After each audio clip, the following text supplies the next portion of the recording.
What's going on, guys? Welcome back to another video. I know it's been more than a week since I promised this video, but life happened and I had to delay it by another week or so apologies for that. It's here now, and let's get right into it. Today, we're checking out the combination of the exotic pulse rifle Collective Obligation and the warlock exotic Nezeracs Sin. Nezeracs Sin allows you to recharge your void abilities at a faster rate when you get kills with any void damage, which goes well with Collective Obligation, whose intrinsic trait states, this weapon leeches void debuffs when damaging targets that are suppressed, weakened, or volatile. Once charged, hold reload to swap firing modes. In this mode, damage from this weapon applies the same void debuffs that were leeched. On top of this, Bungie changed this weapon to no longer have a cooldown between leeching and distributing these debuffs, and gave it a 20% damage boost when void leech is active. This allows us an infinite uptime of weakened, suppression, and volatile if this weapon is used effectively. And no, as far as I know, the debuff percentage will stay the same. Leeching Tether's debuff does not allow it to redistribute that 30% debuff at will. I believe it defaults to 15%, but I have not tested it. Now, an interesting thing I noticed about each class with this weapon and void leech, Titan has the easiest access to volatile with controlled demolition. All you need to do is hit a target with a void ability,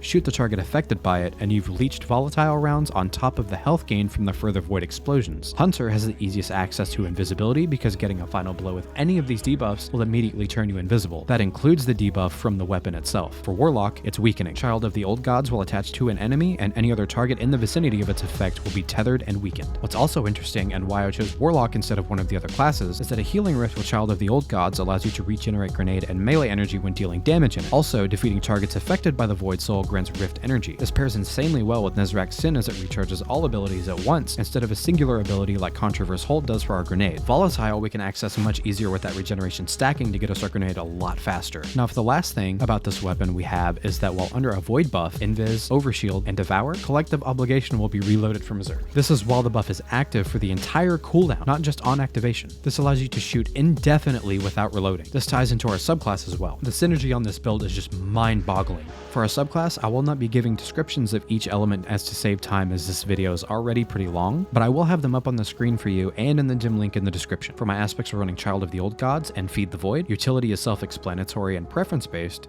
and super does not matter. For my fragments, I'm running Echo of Undermining, Echo of Harvest, Echo of Instability, and Echo of Starvation.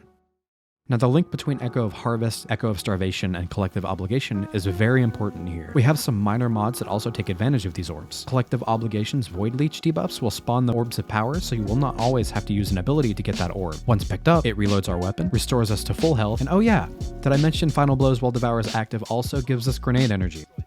Yeah, you're going to be seeing a lot more grenade recharge things when we get to our mods.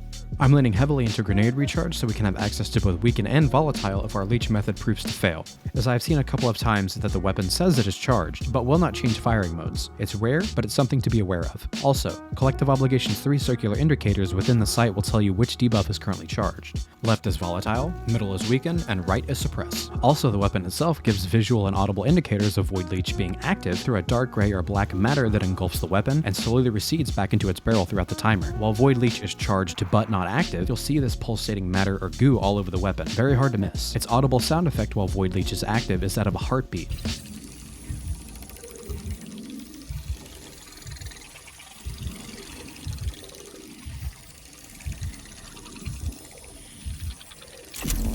The overall design on this weapon is now my favorite in the game next to Lumina. Very interesting overall. Now onto our mods. We're just running a few firepower mods, stacks on stacks, and taking charge. This will have a near infinite uptime as well with all of the orbs we create. I would recommend something with explosive light because if your super remains charged, you cannot pick up orbs for charge with light. And of course, as always, this can be changed at your discretion. This is what fits my playstyle. Thank you guys so much for checking out this video, and we are so close to our next milestone. We are under 200 watch hours to being monetized. And once we hit that goal, I'll release the Tiku's Solar Hunter build from the community poll. Anyways, if you guys enjoy this video, please give it a like, subscribe if you'd like to see more from me, and hit that bell to be notified when I upload next.